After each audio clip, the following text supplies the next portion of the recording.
بسم الله الرحمن الرحيم.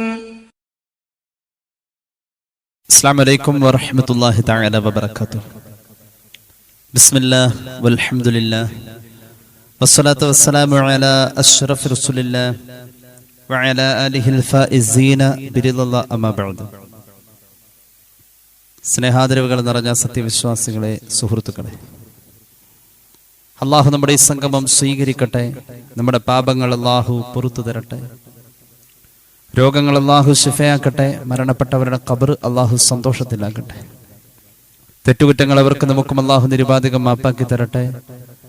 നമ്മുടെയും കുടുംബത്തിന്റെയും ശിഷ്ട ആയുസ് അള്ളാഹു പൊരുത്തപ്പെട്ട വഴിയിലായി ഇസ്സത്തോടെ സന്തോഷത്തോടെ ദീർഘമായി കഴിഞ്ഞ് ഈമാൻ സലാമത്തായി മരിക്കാനുള്ള മഹാഭാഗ്യം അള്ളാഹു നമുക്കെല്ലാവർക്കും നൽകട്ടെ.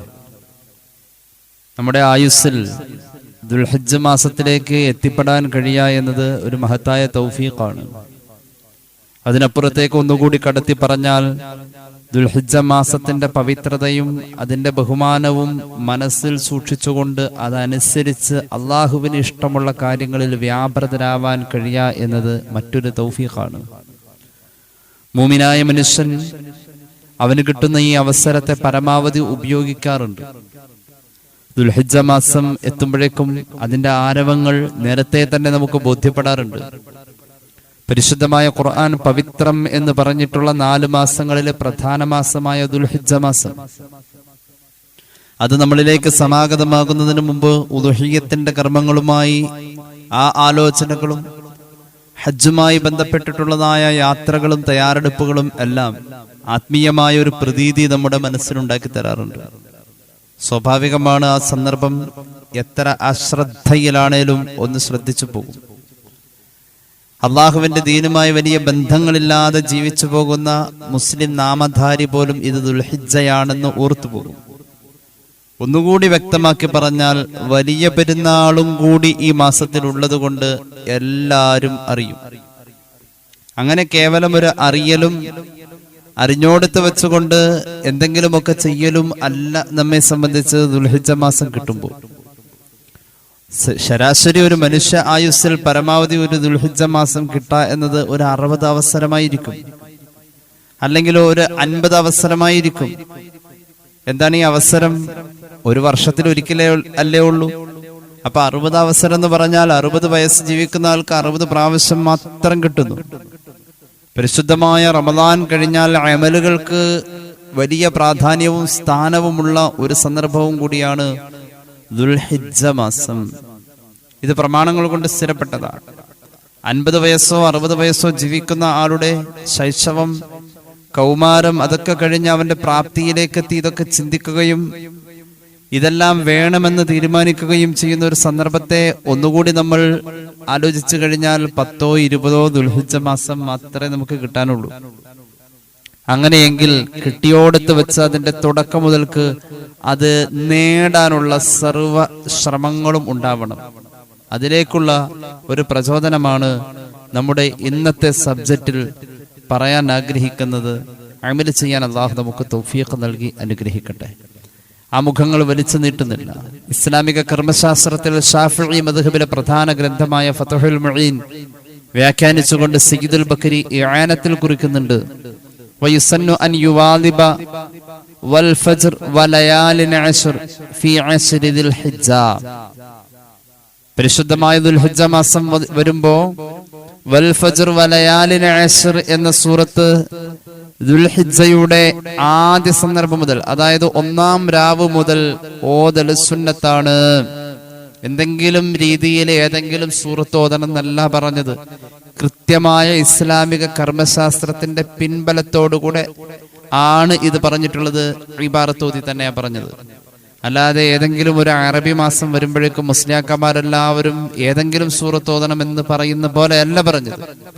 ഇത് കാലങ്ങളായി ഇസ്ലാമിക കർമ്മശാസ്ത്രത്തിന്റെ കൃത്യമായ വ്യവസ്ഥയിലൂടെ മഹാന്മാരായ അയിമ്മത്ത് നമ്മെ ബോധ്യപ്പെടുത്തിയ ഒരു ഹദീസിലൂടെ പഠിപ്പിച്ച അമലാണ്.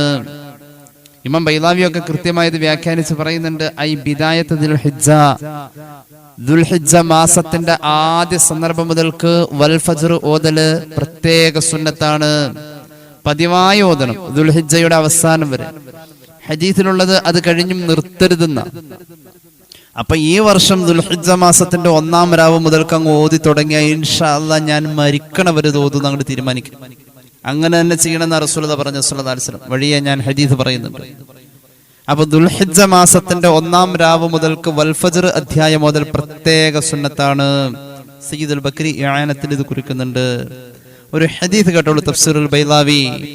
ഖാല നബി സല്ലല്ലാഹു അലൈഹി വസല്ലം മൻ ഖറഅ സൂറത്തുൽ ഫജ്ർ വൽ ഫജ്ർ വലയാലിൻ അശ്ർ എന്ന സൂറത്ത് ആരെങ്കിലും പാരായണം ചെയ്തു ഫിൽ ലയാലിൽ അശ്ർ, ദുൽഹിജ്ജ മാസത്തിന്റെ ആദ്യത്തെ 10 രാത്രികളിൽ പാരായണം ചെയ്താൽ ഗുഫിറ ലഹു, അവന്റെ സർവ്വ പാപങ്ങളും അല്ലാഹു പൊറുക്കും. വമൻ ഖറഅഹാ ഫി സാഇരിൽ അയ്യാം, ദുൽഹിജ്ജയും കഴിഞ്ഞ് ഇനി അതിനപ്പുറത്തേക്ക് അവനത് മുടക്കിയിട്ടില്ല, തുടർന്ന് എല്ലാ ദിവസവും അങ്ങനെ ഓതാൻ തുടങ്ങി. കാനത് ലഹു നൂറൻ യൗമൽ ഖിയാമ, ഖിയാമത്ത് നാളിൽ അവന്റെ പ്രതിസന്ധി നേരങ്ങളിൽ മുഴുവൻ ഇതൊരു വെളിച്ചമായി കൂടെ ബലം നൽകുമെന്ന്, കരുത്ത് നൽകുമെന്ന് പുണ്യ നബി സല്ലല്ലാഹു അലൈഹി വസല്ലം. ഖിയാമത്ത് നാളിലേക്കുള്ള ഒരുക്കങ്ങളിലെ വെളിച്ചമാണ്, ഖിയാമത്ത് നാളിന്റെ ഭയവിഹുലമായ ഗഹരങ്ങളിലെ വെളിച്ചമാണ്, ആ ഇരുട്ടിന്റെ പ്രകാശമാണ് വൽ ഫജ്ർ അധ്യായം എന്ന് പരിശുദ്ധ മുഹമ്മദ് മുസ്തഫ സല്ലല്ലാഹു അലൈഹി വസല്ലം. ഈ പറഞ്ഞ ഹദീസും അതിനു മുമ്പ് പറഞ്ഞ ഫിഖ്ഹിന്റെ ഇബാറത്തും കൂടി സമഞ്ജസമായി സമന്വയിപ്പിച്ചു കഴിഞ്ഞാൽ നമുക്ക് പറയാൻ കഴിയുന്നത് ഇങ്ങനെയാണ്: ദുൽഹിജ്ജ മാസത്തിന്റെ 1-ാം രാവ് മുതൽക്ക് മുടങ്ങാതെ മരണം വരെ ഓതുമെന്ന് തീരുമാനിക്കാം. പ്രത്യേക സുന്നത്താണ് ദുൽഹിജ്ജ മാസത്തിൽ ഓതൽ. അതിനുശേഷം തുടർന്നു പോകലും സുന്നത്ത് തന്നെയാണ്. പരിശുദ്ധ മുഹമ്മദ് മുസ്തഫ സല്ലല്ലാഹു അലൈഹി വസല്ലം പഠിപ്പിച്ച സൂറത്ത് വൽ ഫജ്ർ വലയാലിൻ അശ്ർ എന്ന് തുടങ്ങുന്ന വളരെ ചെറിയ അധ്യായം. ഈ അധ്യായം പാരായണം ചെയ്യുന്ന മനുഷ്യന് ഖിയാമത്തിന്റെ പ്രതിസന്ധിയിൽ വെളിച്ചം. എവിടെയാ പ്രതിസന്ധി തുടങ്ങാ? ഖിയാമത്ത് എന്നതിലേക്കുള്ള ഒരുക്കങ്ങളൊക്കെ ഖിയാമത്തിലേക്ക് പരിഗണിക്കപ്പെട്ടതാ. നമ്മുടെ മരണം മുതൽക്ക് ഖബറിന്റെ ചോദ്യം, അതുപോലെ തന്നെ സിറാത്ത് എന്ന പാലം, ഹിസാബ്, എല്ലാം മഹാന്മാരായ മലക്കുകൾ ഖബറിൽ ചോദ്യം ചെയ്യുമ്പോഴും ഈ സൂറത്ത് പതിവുണ്ടായി എന്നതിന്റെ പേരിൽ ആനുകൂല്യം ഖബറിൽ അനുഭവിക്കാം എന്ന സാരമുണ്ടിതിൽ. അതുപോലെ തന്നെ മഹ്ശറയുടെ കെടുതിയിൽ, ആ വിചാരണയുടെ ശക്തമായ സന്ദർഭത്തിൽ പോലും ഈ അധ്യായം പതിവായി പാരായണം ചെയ്തവനായിരുന്നു എന്നതിന്റെ പിന്നിൽ ആനുകൂല്യങ്ങൾ കരസ്ഥമാക്കാനുണ്ട്. അതുപോലെ തന്നെ നമ്മുടെ നന്മതിന്മകളെ രേഖപ്പെടുത്തി നമ്മൾ എവിടേക്ക് പോകണമെന്ന തീരുമാനം പ്രഖ്യാപിക്കുന്നതിന്റെ കൂടെ തന്നെ കയ്യിലൊരു കിതാബ് തരും. നമ്മുടെ വിശ്വാസമാണിത്. അത് വിജയികൾക്ക് കിട്ടുന്ന പോലെ വലത്തെ കയ്യിൽ മുൻഭാഗത്തോടുകൂടി കിട്ടാൻ ഈ അധ്യായം പാരായണം ഉള്ളവനായിരുന്നു, പാരായണം പതിവുള്ളവനായിരുന്നു എന്ന അംഗീകാരത്തെ അവിടെ പ്രഖ്യാപിക്കപ്പെടാൻ ഈ അധ്യായം ഒരു വെളിച്ചമായ ഇടപെടൽ ആവശ്യമാണ്. ഇങ്ങനെ അങ്ങ് ആലോചിച്ചു കഴിഞ്ഞാൽ സുറാത്തിന്റെ മൂർച്ചയുള്ള അഗ്രങ്ങളിൽ ചെരുപ്പ് ഇടാതെ നമ്മൾ പാദം പറിച്ചു വെക്കുമ്പോ, ആ മൂർച്ചയുള്ള അഗ്രങ്ങൾ മുറിവ് തീർക്കുമ്പോ, അടിയിൽ നിന്നും താഴെയിൽ നിന്നും നരകത്തിന്റെ ആർത്തട്ടഹസിച്ചുള്ള ആ വിളിയാളങ്ങൾ തീനാളങ്ങളായി ജ്വലിച്ച് നമ്മളിൽ പ്രാപിക്കുമ്പോ, കുഴഞ്ഞു വീഴാതെ ഇങ്ങനെ ചൊറിയുമ്പോഴൊക്കെ ഇങ്ങനെ മരത്തിന്റെ മുകളിലോ അതുപോലെ തന്നെ ഉയരമുള്ള ഭാഗത്തോ ഇങ്ങനെ അട്ടിയായിരിക്കുന്ന സന്ദർഭത്തിൽ താഴേന്ന് ചൂട്ടുവെച്ച് തീ കാണിക്കുമ്പോ അതിങ്ങനെ പെടർന്ന് താഴേക്ക് അടർന്നു വീഴുന്ന പോലെ നമ്മൾ സുറാത്തിൽ താഴേക്ക് അടർന്നു വീഴാതെ ഈ അധ്യായം പിടിച്ചു നിർത്തുമെന്നല്ലേ പറയപ്പെട്ട ഹദീസിന്റെ സാരം. സല്ലല്ലാഹു അലാ മുഹമ്മദ് സല്ലല്ലാഹു അലൈഹി വസല്ലം. അങ്ങനെ പിടിച്ചു നിർത്തും, നരകത്തിൽ വീഴാതെ സ്വർഗത്തിലെത്തിക്കാൻ. എന്തുകൊണ്ടാണ് ഈ സൂറത്തിന് ഇത്രയും സ്ഥാനം എന്നതിലേക്ക് നമ്മൾ ചർച്ച വരികയാണ്. ഈ അധ്യായം മറക്കണ്ട. ദുൽഹിജ്ജ മാസത്തിന്റെ 1-ാം രാവ് മുതൽ മുടങ്ങാൻ പാടില്ല എന്ന് പുണ്യ നബി സല്ലല്ലാഹു അലാ മുഹമ്മദ് സല്ലല്ലാഹു അലൈഹി വസല്ലം കൃത്യമായ ഹദീസ് ഉള്ളതാണ്. തഫ്സീറുൽ ബൈളാവി ഇത് രേഖപ്പെടുത്തുന്നുണ്ട്. അതുപോലെ തന്നെ ഫിഖ്ഹിന്റെ കിതാബുകൾ ഇത് രേഖപ്പെടുത്തുന്നുണ്ട്. ഞാൻ വിശദീകരിക്കുന്നില്ല. അള്ളാഹുവിന്റെ ഹബീബ് സല്ലല്ലാഹു അലൈഹി വസല്ലം തങ്ങൾ ഇത് ഓതാൻ പറഞ്ഞതിൽ ഒരു പ്രത്യേകത ഉണ്ട്. ഒരു ഹദീസ് ഇതിന്റെ ഇടയിലൊന്ന് പറയാം. ഇസ്ലാമിക തത്വാധിഷ്ഠിതമായ പഠനങ്ങളിൽ പ്രത്യേക പ്രാധാന്യത്താൽ നമ്മൾ കാണുന്ന ഒരു തത്വമുണ്ട്. കെൻസുൽ ഉമ്മാൽ പോലെയുള്ള കിതാബുകളൊക്കെ ഹദീസ് രേഖപ്പെടുത്തുന്നുണ്ട്. മഹാനായ ഹബീബായ നബി കരീം സല്ലല്ലാഹു അലൈഹി വസല്ലം തങ്ങളുടെ ഹദീസിന്റെ ശകലങ്ങൾ പലയിടങ്ങളിലും കാണുന്നുണ്ട്. അതിനെ ഒന്നിച്ചു ക്രോഡീകരിച്ച ഒരു രൂപമാണ് കൻസുൽ ഉമാനിൽ കാണുന്നത്. എന്താണ് ഹദീസ്? മഹാനായ ഹബീബായ നബി കരീം സല്ലല്ലാഹു അലൈഹി വസല്ലം തങ്ങൾ പഠിപ്പിച്ചിട്ടുണ്ട്, ദിക്റുൽ അംബിയാഇ മിനൽ ഇബാദ, അമ്പിയാക്കളെ സ്മരിക്ക, ഓരോ നബിമാരുടെ ചരിത്രങ്ങൾ പറയാ, നബിമാരെ കുറിച്ച് ഓർക്ക, അവരുടെ ചരിത്രങ്ങൾ പഠിക്ക, അത് കേൾക്ക, അത് തനിച്ച ഇബാദത്താണെന്ന് പുണ്യ നബി സല്ലല്ലാഹു അലൈഹി വസല്ലം. സ്വാലിഹീങ്ങളെ കുറിച്ച് പറയാം, ഔലിയാക്കന്മാരുടെ കഥ പറയാം, സ്വഹാബികളുടെ ത്യാഗം പറയാം, അത് കേൾക്ക, അതിലൂടെ അവരെ ഓർക്ക. അത് കഫാറത്തുൽ ദുനൂബ്, പാപം പൊറുക്കാനുള്ള ഒരു ഒറ്റമൂലി അതാണെന്ന് പുണ്യ നബി സല്ലല്ലാഹു അലൈഹി വസല്ലം. അമ്പിയാക്കളെ സ്മരിച്ച് ഇബാദത്തിന്റെ കൂലിയും സ്വാലിഹീങ്ങളെ സ്മരിച്ച് പാപം പൊറുക്കാനുള്ള ഒറ്റമൂലി കരസ്ഥമാക്കലും, ഇത് രണ്ടും ഈ സൂറത്ത് പാരായണം ചെയ്യുന്ന ആൾക്ക് കിട്ടും. അതുകൊണ്ടാണ് ഇത് പതിവാക്കിക്കൊള്ളാൻ പറഞ്ഞത്. അപ്പോ ഈ സൂറത്തിൽ പരാമർശിക്കപ്പെടുന്ന അമ്പിയാക്കളിലെ പ്രമുഖരാരാണ്? ഈ സൂറത്തിൽ പരാമർശിക്കപ്പെടുന്ന ആ മഹാന്മാരായ സ്വാലിഹീങ്ങളാരാണ്? മഹാനായ സയ്യിദന ഇബ്രാഹിം അലൈഹിസ്സലാത്തു വസ്സലാമും അവിടുത്തെ കുടുംബമാണ്. അവരെ സ്മരിക്ക വഴി പാപം പൊറുക്കുകയും ഇബാദത്തിന്റെ പരിഗണന കിട്ടുകയും ചെയ്യ വഴി ഇത് ദിനചര്യയിൽ ചേരുന്നോടത്ത് ഒരു മനുഷ്യന്റെ പരലോകത്തിൽ ഇത് വെളിച്ചമാണെന്ന് പുണ്യ നബി സല്ലല്ലാഹു അലൈഹി മുഹമ്മദ് സല്ലല്ലാഹു അലൈഹി വസല്ലം. ഞാൻ വിശദീകരിക്കുന്നില്ല, ഇനി കേട്ടോളൂ. ഇബ്രാഹിമി സ്മരണ ഈ സൂറത്തിൽ ഉണ്ട്. അത് ചെറിയ രീതിയിലൊന്നല്ല, സ്മരിക്കൽ ഇബാദത്തും കഫാറത്തുമാണെങ്കിൽ ഇത് രണ്ടും ഇവിടെ സാധ്യമാണ്. ഇബ്രാഹിമി സ്മരണയും ആ കുടുംബത്തിന്റെ സ്മരണയും അലൈഹിമുസ്സലാത്തു വസ്സലാം സാലിഹ് എന്ന നിലയിലും നബി എന്ന നിലയിലും ആ ഹദീസിൽ പറഞ്ഞ പോലെ ഇബാദത്തും കഫാറത്തും കരസ്ഥമാക്കാം. അള്ളാഹു നമുക്ക് തൗഫീഖ് നൽകി അനുഗ്രഹിക്കട്ടെ. അധ്യായം ഇബ്രാഹിം നബിയുടെ ചരിത്രം അനുസ്മരിക്കുന്ന അധ്യായമാണ്. പലപ്പോഴും നമ്മൾ പറഞ്ഞിട്ടുള്ള കാര്യങ്ങളൊക്കെ തന്നെയാണ്. ആ അധ്യായത്തിന്റെ സമാരംഭത്തിലെ 10 ആയത്തുകൾ മാത്രം നോക്കാം. വളരെ കുഞ്ഞു ആയത്തുകളാണ് സമാരംഭത്തിലെ 10 ആയത്തുകൾ. ആ 10 ആയത്തുകളിലൂടെ അള്ളാഹു 7000 കൊല്ലത്തെ കഥ പറയുന്നുണ്ട്. 7000 കൊല്ലത്തെ ചരിത്രം പറയാൻ അതുല്യമായ 10 ആയത്തുകളാണ് ഇതിന്റെ ആദ്യ ഭാഗത്ത് വരുന്നത്. 7000 കൊല്ലത്തെ ചരിത്രം പറയാൻ 10 ആയത്ത്. ഖുർആന്റെ ഒരു വല്ലാത്ത അവതരണ ശൈലിയെ.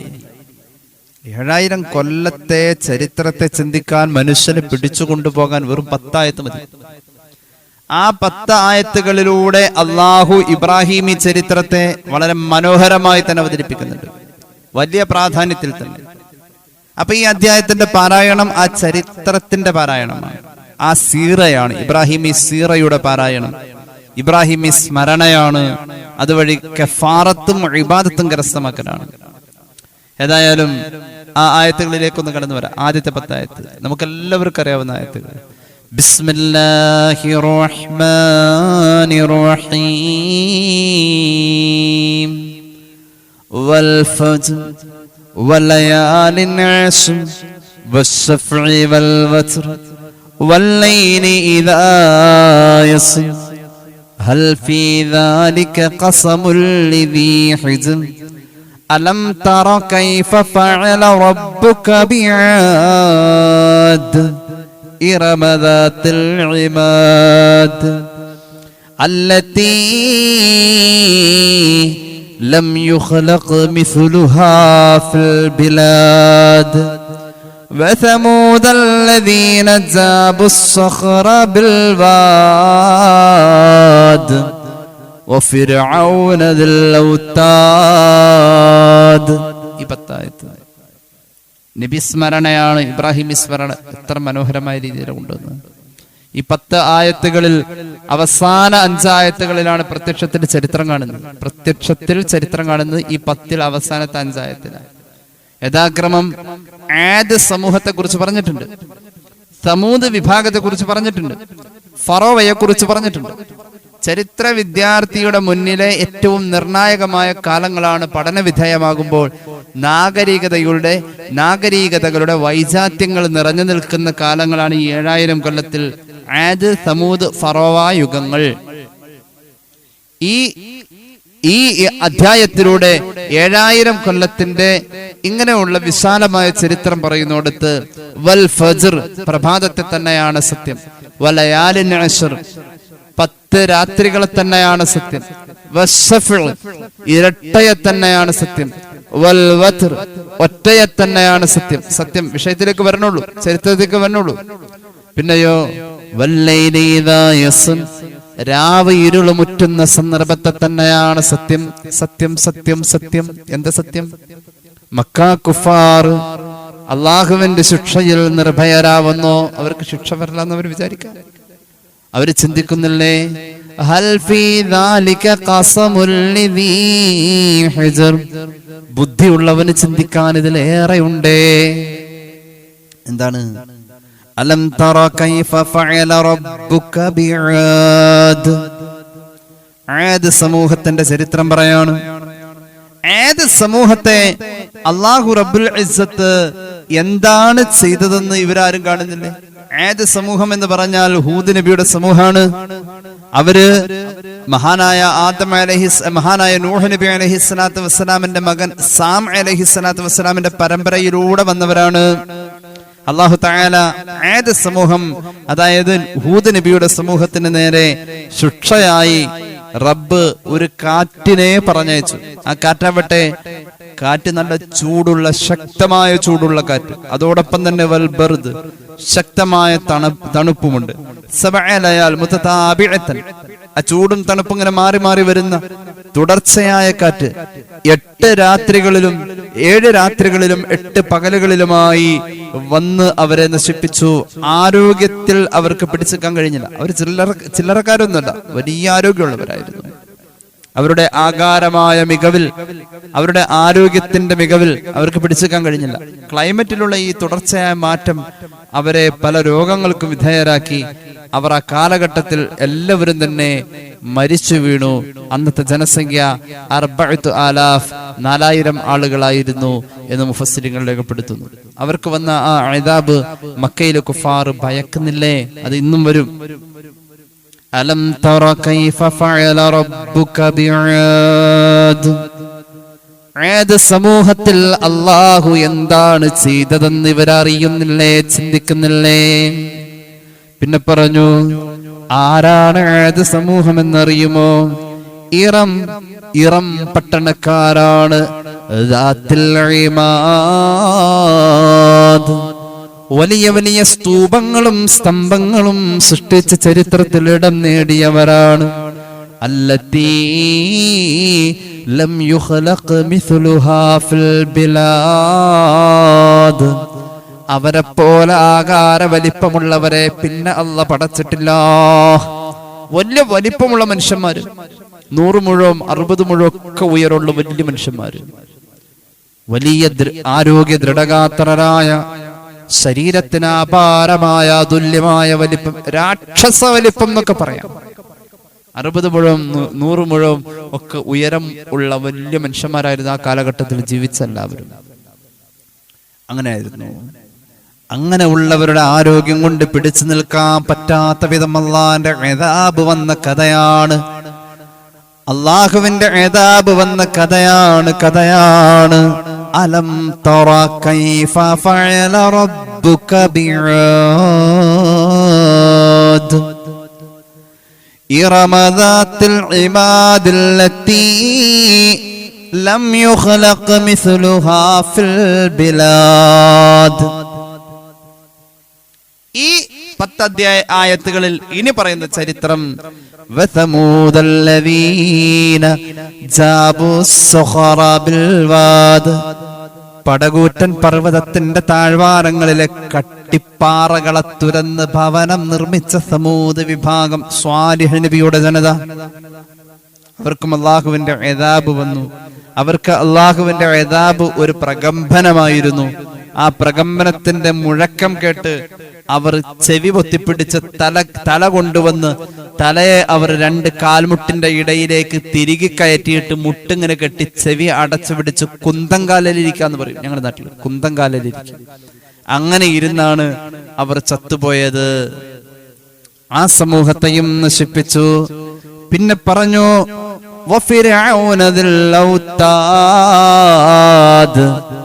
അള്ളാഹുവിനെ വിശ്വസിക്കുന്ന ഒരു മുഅ്മിനിനെ റബ്ബിനെ വിശ്വസിച്ചു എന്ന് അറിഞ്ഞതിന്റെ പേരിൽ ആണി അടിച്ച് ശിക്ഷിച്ച ആണി അടിയനായ ഫറോവയുടെ ചരിത്രമേ. ആണി അടിച്ചാണ് മൂപ്പര് കൊന്നുകൊണ്ടിരുന്നത്. കാലും കയ്യും വലിച്ചു പിടിച്ച് അതിൽ ആണി സ്ഥാപിച്ച് നെഞ്ചിലും ഒരെണ്ണം സ്ഥാപിച്ച് അങ്ങനെ 5 ആണിയോ 7 ആണിയോ ഒക്കെ സ്ഥാപിച്ച് ഓരോരുത്തരെ പീഡിപ്പിച്ചു കൊല്ല. അതായിരുന്നു മൂപ്പരുടെ ഹോബി. ആ ഫറോവയുടെ യുഗവും ചരിത്രത്തിൽ പരാമർശിച്ചുകൊണ്ട് 10 ആയത്തുകൾ അവസാനിക്കാം. ഇവിടെ സമൂദിന്റെയും ഫറോവയുടെയും ഇടയിലായി ഇബ്രാഹിമി ചരിത്രമുണ്ട്. ആദ് പറഞ്ഞ് സമൂദ് പറഞ്ഞ് പിന്നെ ഫറോവയല്ല, പിന്നെ പറയേണ്ട ചരിത്രം സയ്യിദുനാ ഇബ്രാഹിം അലൈഹിസ്സലാം. അത് കഴിഞ്ഞാണ് ഫറോവ. അങ്ങനെയാണ് കാലഘട്ടത്തിന്റെ ക്രമം. എല്ലാം ക്രമത്തിൽ പറഞ്ഞു. ആദ് ആദ്യം പറഞ്ഞു, പിന്നെ സമൂദ് പറഞ്ഞു, ക്രമമായിട്ടാ പറഞ്ഞത്. പിന്നെ ഇബ്രാഹിം പറയാതെ ഫറോവ പറഞ്ഞു. അപ്പൊ ഇബ്രാഹിം എവിടെ അലൈഹിസ്സലാം? ആ ചരിത്രത്തിന്റെ ഇടയിൽ പറഞ്ഞില്ല. അലം തറ കൈഫ ഫഅല റബ്ബുക ബിആദ് ഇറമ ദാത്തിൽ ഇമാദ് അല്ലതി ലം യുഖലഖ മിസ്ലുഹാ ഫിൽ ബിലാദ് വസമൂദ അല്ലദീന ജാബു الصخر بالواد وفرعون ذي الاوتاد. 3 ചരിത്ര യുഗങ്ങൾ പറഞ്ഞു. ഇടയിലുണ്ടായ ഇബ്രാഹിമി യുഗത്തെ പറഞ്ഞില്ല. അങ്ങനെ പറയാൻ പറ്റൂല. ഇബ്രാഹിമി യുഗത്തെ കുറിച്ച്, ഇബ്രാഹിമി ചരിത്രത്തെ കുറിച്ച് ഇടയിലോ ഒടുവിലോ പറയേണ്ടതല്ല. ഇടയിലോ ഒടുവിലോ പറയേണ്ടതല്ല. അത് മുന്തിച്ചു പറയണം. അതാദ്യം തന്നെ പറയേണ്ടതാ. ആദ്യം തന്നെ അല്ലാഹു പറഞ്ഞു. ആദ്യം തന്നെ പറഞ്ഞു വൽ ഫജ്ർ വലയാലിൻ അശ്ർ. ഇബ്രാഹിമി ചരിത്ര അതെന്താന്ന് ഞാൻ വിശദീകരിക്കാം. ആദ്യം പറയാനാ അല്ലാഹു ചരിത്രത്തിന്റെ അവതരണത്തിൽ ഈ പരിശുദ്ധമായ ആയത്തുകളുടെ ആദ്യ വചനങ്ങൾ ഇബ്രാഹിമി ചരിത്രം ക്രമം തെറ്റിച്ചു പറഞ്ഞു. 7000 കൊല്ലത്തെ ചരിത്രത്തെ പറഞ്ഞോടത്ത് ഇബ്രാഹിമി ചരിത്രത്തെ ആദ്യം പറഞ്ഞു അലൈഹിമുസ്സലാത്തു വസ്സലാം. മുന്തിച്ചിട്ടുണ്ട്. പരിഗണന എവിടെയുമുണ്ട്. അങ്ങനെ ഉണ്ടല്ലോ, പരിഗണിക്കപ്പെടുന്ന ആളാണ് ആദ്യം കൊടുക്കും. ഒരു സദസ്സിൽ പരിഗണിക്കപ്പെടുന്ന ആളാണ് ആദ്യം മൂപ്പർക്ക് കൊടുക്കുക. എവിടെയും ആ മഹാനം മുന്തിച്ചു. ഒരു ഹദീസ് പറയാം. ഇമാം അഹ്മദിന്റെ മുസ്നദിൽ കാണാം. عن ابن عباس رضي الله عنهما قال رسول الله يحشر الناس عراة غرلا فأول من يكسى إبراهيم عليه الصلاة والسلام. മഹ്ശറിൽ എല്ലാവരെയും നഗ്നപാദത്തോടെ വിവസ്ത്രരായി ഒരുമിച്ച് കൂട്ടപ്പെടും. അങ്ങനെ മഹ്ശറിലെ ചിത്രം അങ്ങനെയാണ്. നഗ്നരായി വിവസ്ത്രരായി നഗ്നപാദത്തോടുകൂടെ മഹ്ശറിൽ ഒരുമിച്ച് കൂട്ടപ്പെടുമ്പോൾ ആദ്യമായി ആദരവിന്റെ പുടവ അല്ലാഹു നൽകുന്നതാർക്കെന്നറിയുമോ? ഇബ്രാഹിം സയ്യിദുനാ റസൂലുള്ളാഹി സ്വല്ലല്ലാഹു അലൈഹി മുഹമ്മദ് സ്വല്ലല്ലാഹു അലൈഹി വസല്ലം. അല്ലാഹു ആദരവിന്റെ പുടവ ആദ്യം നൽകുന്നത് സയ്യിദുനാ ഇബ്രാഹിം അലൈഹിസ്സലാം. ഖുർആനിൽ ചരിത്രം അവതരിപ്പിച്ചോടത്ത് ആദ്യം പറഞ്ഞ പോലെ തന്നെ മുന്തിക്കൽ പ്രാധാന്യമുള്ള വ്യക്തിയായതുകൊണ്ട് മഹ്ശറില് ആദരവിന്റെ പുടവ മുന്തിച്ചു കൊടുത്തത്. എവിടെയും മുന്തിച്ചേ പറയൂ. ഖുർആന മനുഷ്യനെ കുറിച്ച് പറഞ്ഞോടുത്ത് ഭാഷക്കപ്പുറത്തേക്ക് കടന്നല്ലോ. ഭാഷക്കപ്പുറത്തേക്ക് കടന്നു. ആശയം അവതരിപ്പിക്കാൻ ഭാഷ, പക്ഷേ ഭാഷയിൽ ഒതുങ്ങാത്ത വിധം ഭാഷക്കപ്പുറത്തേക്ക് ഒരു വ്യക്തിയെ പറയാൻ ഖുർആൻ വാക്കുകൾ കൊണ്ടുവന്നിട്ടുണ്ട് എങ്കിൽ അങ്ങനെ ഒരു വ്യക്തി ഉണ്ടെങ്കിൽ അത് സയ്യിദുനാ ഇബ്രാഹിം. ബിസ്മില്ലാഹിർ റഹ്മാനിർ റഹീം. ഇന്ന ഇബ്രാഹീമ കാന ഉമ്മതൻ ഖാനിതൻ ലില്ലാഹി ഹനീഫൻ വലം യകു മിനൽ മുശ്രികീൻ. شاكرا لأنعمه اجتباه وهداه إلى صراط مستقيم وآتيناه في الدنيا حسنة وإنه في الآخرة لمن الصالحين ثم أوحينا إليك أن اتبع ملة إبراهيم حنيفا وما كان من المشركين. سيدنا إبراهيم ഭാഷക്കപ്പുറത്തേക്ക് ഖുർആൻ, ഭാഷക്കപ്പുറത്തേക്ക് ഖുർആൻ. സത്യമായും തീർച്ചയായും ഇബ്രാഹിം നബി കാന ഉമ്മത്തൻ ഖാനിതൻ ലില്ലാഹി ഹനീഫാ, മഹാനവറുകൾ ഒരു ഉമ്മത്തായിരുന്നു. ഉമ്മത്ത് എന്ന് പറഞ്ഞാൽ ലക്ഷക്കണക്കിന് ആളുകൾ സംഗമിക്കുന്ന ഒരു ജനസഞ്ചയത്തെ നോക്കി പറയാം, അതൊരു ഉമ്മത്താണ്. അത് യുഗങ്ങൾക്കപ്പുറത്തേക്കുമുണ്ട് ഉമ്മത്ത്. ഒരു കാലത്തിനപ്പുറത്തേക്ക് വരാനിരിക്കുന്നവരെയും കഴിഞ്ഞു പോയവരെയും ചേർത്ത് പറയാവുന്ന ഒരു പ്രയോഗ ഉമ്മത്ത്. അപ്പൊ എത്ര പേരുണ്ടാകാം എന്നുള്ളതിൽ കണക്കില്ല. എത്ര മനുഷ്യർക്ക് സംഗമിക്കാം, കാലത്തിന്റെ പരിധിയും പരിമിതിയും ഇല്ലാത്ത വിധം ഒരു മഹാസംഗമത്തിൽ സന്നിഹിതരായ ജനങ്ങളെ മുഴുവനും ചൂണ്ടിയിട്ട് എത്ര പറയാൻ കഴിയോ അവരുടെ നന്മകളെ കുറിച്ച്, അത്രയല്ല അതിനപ്പുറമാണ് സയ്യിദുനാ ഇബ്രാഹിം. ലക്ഷക്കണക്കിന് കോടിക്കണക്കിന് ആളുകൾക്ക് കഴിയാത്തത് ഒറ്റക്ക് കഴിഞ്ഞ ആളാണ് സയ്യിദുനാ ഇബ്രാഹിം. ഒരാളെ കുറിച്ച് ഒരു സമൂഹം എന്ന് പറയാൻ കഴിയില്ല. പക്ഷെ ഭാഷ അവിടേക്ക് എത്തേണ്ടി വന്നു ഈ മനുഷ്യനെ പറയാൻ. ഭാഷക്കപ്പുറത്തേക്ക്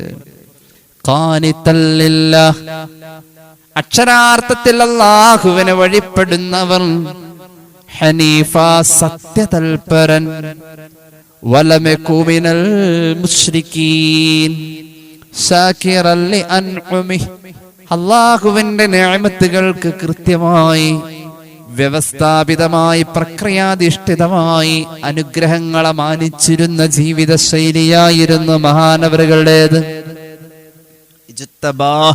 അള്ളാഹുവിന്റെ മുജ്തബയാണ് ഇബ്രാഹിം. അല്ലാഹ് തെരഞ്ഞെടുത്തു അലൈഹിസ്സലാം.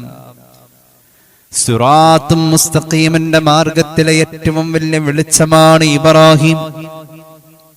വഹദൈനാഹു ഇലാ സിറാത്തിൻ മുസ്തഖീം വആതൈനാഹു ഫിദ്ദുനിയാ ഹസനാ. ആ മഹാനായ മനുഷ്യന് ദുനിയാവിന്റെ നന്മകളെ അല്ലാഹു നൽകി. വഇന്നഹു ഫിൽ ആഖിറതി ലമിനസ് സ്വാലിഹീൻ. ആഖിറത്തിൽ മഹാന്മാരായ സ്വാലിഹീങ്ങളിൽ ഇബ്രാഹിം മഹാനവറുകൾ സ്വാലിഹീങ്ങളിൽ. വഅൽഹിഖ്നി ബിസ്സാലിഹീൻ എന്ന് യൂസുഫ് നബി ദുആ ചെയ്യുന്നത് ഈ സ്വാലിഹിന്റെ കൂടെ ഒന്ന് നിൽക്കാനാ. നാളെ അല്ലാഹു നമ്മെ നിർത്തി തരട്ടെ.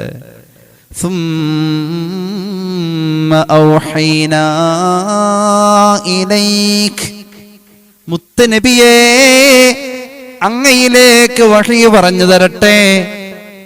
അനിത്തബിഇ മില്ലത ഇബ്രാഹീമ ഹനീഫ, ഇബ്രാഹീമി മാർഗത്തിൽ അങ്ങ് പിന്നാലെ കൂടിക്കോ. അങ്ങനെ പറഞ്ഞു. പിന്നാലെ കൂടിയ ഒരു ബന്ധം നമുക്കും സ്ഥാപിക്കാം. ഒരു ഹദീസ് പറയാം, ചേർത്ത് പറയാം, പെട്ടെന്ന് അവസാനിപ്പിക്കാം. പിന്നാലെ കൂടിയ ബന്ധം നമുക്കും സ്ഥാപിക്കാം. ഇമാം മുഹമ്മദിന്റെ മുസ്നദിൽ ഒരു ഹദീസ് കാണാം. عن زيد, മഹാനായ ഇമാം ഇബ്നു മാജയും ഉദ്ധരിക്കുന്നു, عن زيد بن أرقم قال قلت أو قالوا يا رسول الله ما هذه الأضاحى. ഉദ്ഹിയ്യത്ത് മൃഗങ്ങളെ കാണിച്ചിട്ട് ചോദിച്ചു, നബിയെ എന്താ ഈ ഉദ്ഹിയ്യത്ത് മൃഗങ്ങൾ? എന്തിനാണ് നബിയെ ഉദ്ഹിയ്യത്ത് മൃഗങ്ങൾ? സ്വഹാബികൾ ചോദിച്ചതാ. അതിന്റെ യുക്തി എന്താ? അല്ലാഹുവിന്റെ ഹബീബ് പറഞ്ഞു, സുന്നത്തു അബീകും ഇബ്രാഹീം. അതാണ് ഉദ്ഹിയ്യത്ത്. മുത്തനബിയെ ഇബ്രാഹീം ഈ മാർഗത്തിൽ അങ്ങ് കൂടണേ എന്ന് ഖുർആന്റെ പ്രഖ്യാപനമുണ്ട്. അത് സാധ്യമാകാൻ ഉദ്ഹിയ്യത്ത് വേണമെന്ന് പരിശുദ്ധ മുഹമ്മദ് മുസ്തഫ സല്ലല്ലാഹു അലൈഹി മുഹമ്മദ് സല്ലല്ലാഹു അലൈഹി വസല്ലം. ഉളുഹിയ്യത്തിനെ കുറിച്ച് വേറെ പറയുന്നുണ്ട്, അതുകൊണ്ട് ഞാൻ അങ്ങോട്ട് വരുന്നില്ല. അള്ളാഹുവിന്റെ ഖലീലിന്റെ ഇത്തിബാഅ് ഉളുഹിയ്യത്തിൽ. സ്വഹാബികൾ ചോദിച്ച പ്രതിഫലം എന്ത് കിട്ടും? ഓരോ മത്തിനും ഒരു നന്മ. അള്ളാഹു കബൂലാക്കിയ ഒരു നന്മ വിശദീകരിക്കുന്നില്ല. ഏതായാലും ഭാഷക്കപ്പുറത്തേക്ക് ഖുർആൻ പരിചയപ്പെടുത്തി, അതങ്ങനെ പറയാൻ പറ്റും. അള്ളാഹു മുന്തിച്ചു പറഞ്ഞ് ചരിത്രം അവതരിപ്പിച്ചോടത്ത് ചരിത്രത്തിന്റെ ക്രമത്തെ തെറ്റിച്ചു, അതങ്ങനെ പറയാൻ പറ്റും. സയ്യിദനാ ഇബ്രാഹിം വ്യക്തിത്വത്തെ അവതരിപ്പിച്ചോടത്ത് ഭാഷക്കപ്പുറം, ചരിത്രത്തെ അവതരിപ്പിച്ചോടത്ത് ക്രമങ്ങൾക്ക് അപ്പുറം ക്രമം തെറ്റിച്ചു, മുന്തിച്ചു. മുഹമ്മദ് റസൂൽ സല്ലല്ലാഹു അലൈഹി വസല്ലം പഠിപ്പിച്ചു, മഹ്ശറയിലും ആദരവിന്റെ പുടവ കൊടുത്തോടത്തും ആദ്യം കൊടുത്തു, ആദ്യം കൊടുക്കപ്പെടും. എവിടെ മുന്തിച്ചു? അള്ളാഹുവിന്റെ ഹബീബ് സല്ലല്ലാഹു അലൈഹി വസല്ലം തങ്ങൾക്കും ഈ മഹാനെ പറയാൻ വാക്ക് കിട്ടാതെ വന്ന അവസരങ്ങളായിട്ടുണ്ട്. അങ്ങനെയുണ്ട്. ഇമാം അഹ്മദിന്റെ മുസ്നദിൽ ഒരു ഹദീസ് കാണാം. മിഅ്റാജ് കഴിഞ്ഞ് വന്നിട്ട് ഹബീബായ നബി തങ്ങൾ പറയുന്നുണ്ട്, അൻഇബ്നു അബ്ബാസ് റളിയല്ലാഹു അൻഹു ഖാല ഖാല റസൂലുള്ളാഹി സ്വല്ലല്ലാഹു അലൈഹി വസല്ലം, റസൂലുള്ളാഹി പറയാണ് സ്വല്ലല്ലാഹു അലൈഹി വസല്ലം, റഅയ്തു ഈസ ഇബ്നു മറിയം വ മൂസാ വ ഇബ്രാഹിം. ഞാൻ 3 നബിമാരെ കണ്ടു, ഈസ നബിയെ, മൂസ നബിയെ, ഇബ്രാഹിം നബിയെ. എപ്പോഴും പറയാറുള്ള ഹദീസ്. എന്നിട്ട് ഈസ നബിയെ കുറിച്ച് പറയാൻ തുടങ്ങി. നെഞ്ചിന് നല്ല വിശാലതയുള്ള, നല്ല ചുവന്ന് തുടുത്തിരിക്കുന്ന, നല്ല ചുരുണ്ട മുടിയുള്ള ആളാണ് മഹാനായ ഈസ എന്ന് മുഹമ്മദ് റസൂൽ സ്വല്ലല്ലാഹു അലൈഹി വസല്ലം. മൂസ നബിയോ നല്ല ദൃഢമായ പേശികൾ തുറിച്ചു നിൽക്കുന്ന ശരീരഭാഷ. അങ്ങനെയുള്ള മഹാൻ 3 പേരെ കണ്ടു എന്ന് പറഞ്ഞിട്ട് ആ 3 പേരിൽ 2 പേരെ കണ്ടതിന്റെ ചിത്രീകരണം അള്ളാഹുവിന്റെ ഹബീബിന്റെ വാക്കുകളിലുണ്ടായി. 3-ാമത്തെ ആളെ കുറിച്ച് മിണ്ടണില്ല. ഖാലു, സ്വഹാബികൾ ചോദിച്ചു, ഫ ഇബ്രാഹിം യാ റസൂലല്ലാഹ്, 3 പേരെ കണ്ടെന്ന് പറഞ്ഞിട്ട് 2 പേരെ കുറിച്ച് പറഞ്ഞു, ഇബ്രാഹിം നബിയുടെ രൂപവും കോലൊന്ന് പറയോ എന്ന് സ്വഹാബികൾ എടുത്തു ചോദിച്ചപ്പോ അള്ളാഹുവിന്റെ ഹബീബ് പറഞ്ഞു, ഉൻളുറൂ ഇലാ സ്വാഹിബിക്കും യഅനി നഫ്സഹു മുഹമ്മദ് മുസ്തഫ സല്ലല്ലാഹു അലൈഹി വസല്ലം. നിങ്ങളുടെ ഇടയിലിരിക്കുന്ന എന്നെ ഒന്ന് നോക്കണേ, ഞാൻ എങ്ങനെയോ അങ്ങനെയാണ് ഇബ്രാഹിം എന്ന് സയ്യിദുനാ റസൂലുള്ളാഹി സ്വല്ലല്ലാഹു അലാ മുഹമ്മദ് സ്വല്ലല്ലാഹു അലൈഹി വസല്ലം. അപ്പൊ എവിടെയും മുന്തിച്ചു, എവിടെയും പരിഗണിച്ചു, എവിടെയും ആദരിച്ചു. 7000 കൊല്ലത്തെ ചരിത്രം പറയാൻ ഖുർആനിന്റെ 10 ആയത്തുകൾ അള്ളാഹു നിരത്തിയോടത്ത് ചരിത്രത്തിന്റെ ക്രമം തെറ്റിച്ചു മുന്നിൽ വന്നു. ആ സൂറത്താണ് സൂറത്തുൽ ഫജ്ർ. വൽ ഫജ്രി വലയാലിൻ അശ്ർ. ദുൽഹിജ്ജ മാസത്തിന്റെ 1-ാമത്തെ രാവെന്ന് അറിഞ്ഞാൽ അവിടെ മുതൽ ഓതണം.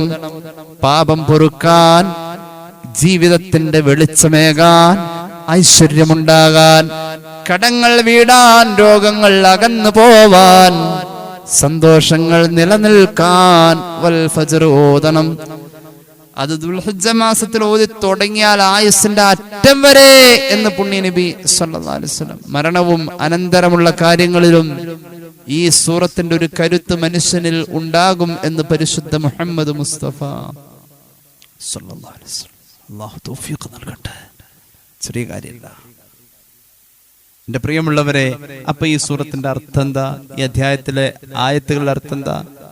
അള്ളാഹു മുന്തിച്ചു എങ്കിൽ ആ ചരിത്രം ഇങ്ങനെ വായിക്കാം. വൽ ഫജ്ർ, ആ പ്രഭാതത്തെ തന്നെയാണ് സത്യം. ഏത് പ്രഭാതം? കേട്ടോളൂ. ഇബ്നു കസീർ രേഖപ്പെടുത്തി അൽ മുറാദ് ബിഹി ഫജ്ർ യൗമിൻ നഹ്രി ഖാസ്സ, വലിയ പെരുന്നാളിന്റെ പ്രഭാതം, അതായത് ദുൽഹിജ്ജയുടെ 10-ാമത്തെ പ്രഭാതം. അത് അശ്റു ലയാല് അവസാനിക്കുന്ന പ്രഭാതമാണ്. 10 രാത്രികൾ അവസാനിക്കുന്ന പ്രഭാതം. ആയത്തിന്റെ തഫ്സീറാണ്. ആ 10 രാത്രികൾ എന്ന് പറഞ്ഞാൽ അൽ മുറാദ് ബിഹാ അശ്റു ദുൽഹിജ്ജ എന്നാണ്. ദുൽഹിജ്ജയുടെ ആദ്യത്തെ 10 രാത്രികൾ. അപ്പൊ എന്താണ് വൽ ഫജ്ർ? ആ പ്രഭാതത്തെ തന്നെയാണ് സത്യം. എന്താണ് ആ പ്രഭാതത്തെ തന്നെയാണ് സത്യം? ആ പ്രഭാതത്തെ തന്നെയാണ് സത്യം. ഇബ്രാഹിമി ജീവിതത്തിന്റെ ഏറ്റവും പ്രധാനപ്പെട്ട പ്രഭാതം. അല്ലാ പ്രഭാതത്തോളമുള്ള വലിയ ഒരു മഹത്വമുള്ള മറ്റൊരു പ്രഭാതമില്ല വൽ ഫജ്ർ. ആ പ്രഭാതത്തെ തന്നെയാണ് സത്യം. ഒരർത്ഥം കേട്ടുള്ളൂ. ഏത് പ്രഭാതം? വൽ ഫജ്റിന്റെ അർത്ഥം ത്യാഗിയായ ഒരു പിതാവ് 86 വർഷത്തെ തന്റെ കാത്തിരിപ്പിനൊടുവിൽ അള്ളാഹു തനിക്ക് നൽകിയ കുഞ്ഞിളം പ്രായക്കാരനെ ബലി അറുക്കാൻ മിനാ താഴ്വരയിലേക്ക് കൊണ്ടുപോയ ആ പ്രഭാതത്തെ തന്നെയാണ് സത്യം. ഇനി വേറൊരർത്ഥം. റബ്ബിന്റെ കൽപ്പനയെന്തോ അത് ചെയ്തോ ഉപ്പാ. നിങ്ങളോടൊപ്പം ഞാൻ ഉണ്ടെന്ന് സമ്മതം പറഞ്ഞ് ഒരു 7 വയസ്സുകാരൻ, ചരിത്രത്തിന്റെ മറ്റൊരു ധരണിയിൽ 13 വയസ്സുകാരൻ ഉപ്പാന്റെ കയ്യിലടിച്ച് സത്യം ചെയ്ത് വാക്കുകൊടുത്ത, ഉപ്പാക്ക് കൈകൾ സമർപ്പിച്ച ആ പ്രഭാതമുണ്ടല്ലോ, ആ പ്രഭാതത്തെ തന്നെയാണ് സത്യം. ഇനി വേറൊരർത്ഥമുണ്ട്. കഥയുടെ കാതൽ ഒന്നും അറിഞ്ഞില്ല. പൊന്നുമോനെ അതിരാവിലെ കുളിപ്പിച്ചു, പുത്തൻ ഉടുപ്പുകൾ അണിയിച്ച് സുഗന്ധം പൂശി തലമുടി നന്നായി ചീകി വെച്ച് കവിളിൽ മുത്തമർപ്പിച്ച് പറഞ്ഞയക്കുന്നു. അങ്ങനെ തയ്യാറാക്കി തരണമെന്ന ഭർത്താവ് പറഞ്ഞത്. അങ്ങനെ കൊടുത്തു. ഉപ്പാന്റെ കയ്യും പിടിച്ചു കുഞ്ഞിളം പ്രായക്കാരൻ നടന്നു പോകുന്നത് വീടിന്റെ ഉമ്മറത്ത് നിന്ന് കണ്ടുകൊണ്ടിരിക്കുന്ന പൊന്നാര ഉമ്മച്ചി ആ പടിവാതിൽക്കൽ നിൽക്കുമ്പോൾ ഓർക്കുകയാണ്, ഇനി എപ്പോഴാ ഏത് നേരത്താ എന്റെ പൊന്നുമോൻ തിരിച്ചിങ്ങോട്ട് വരാ. അതിനു വേണ്ടി കാത്തിരുന്നു. കഥയൊന്നും അറിയാതെ ഒരു ഉമ്മ കാത്തിരുന്ന പ്രഭാതത്തെ തന്നെയാണ് സത്യം. വൽ ഫജ്ർ. ഇബ്രാഹിം ഈ ചരിത്രത്തെ ആദ്യം പറഞ്ഞു. ആദിന്റെയും സമൂദിന്റെയും ശേഷം ഫറോവയുടെ ചരിത്രം പറയുന്നതിന് മുമ്പായി പറയേണ്ടതിന് അവിടെ പറയാണ്ട് ആദ്യം തന്നെ വൽ ഫജ്ർ എന്ന് തുടങ്ങി. ഇതാണ് ഈ സൂറത്തിന്റെ പ്രത്യേകത. അതുകൊണ്ട് ദുൽഹിജ്ജ മാസത്തിൽ പവിത്രമായ ദിവസങ്ങൾ നമ്മളിലേക്ക് കടന്നു വരുമ്പോൾ ആ ചരിത്രത്തിന്റെ സ്മരണയുടെ വായന വൽ ഫജ്ർ അധ്യായം പാരായണം ചെയ്യ വഴി നടക്കുമ്പോൾ പാപം പൊറുക്കൽ എന്ന കഫാറത്തും ഇബാദത്ത് എന്ന അതുല്യമായ പ്രതിഫലവും നമുക്ക് സാധ്യമാകും എന്ന നബിവചനം നമുക്ക് നേടാൻ അള്ളാഹു തൗഫീഖ് നൽകട്ടെ എന്ന് ദുആ ചെയ്തുകൊണ്ട് ഹ്രസ്വമായ എൻ്റെ വാക്കുകൾ നിർത്താണ്. 3 സ്വലാത്ത് ചൊല്ലി ദുആ ചെയ്യാം. സല്ലല്ലാഹു അലാ മുഹമ്മദ് സല്ലല്ലാഹു അലൈഹി വസല്ലം സല്ലല്ലാഹു അലാ മുഹമ്മദ് സല്ലല്ലാഹു അലൈഹി വസല്ലം اللهم صل على محمد يا رب صل عليه وسلم.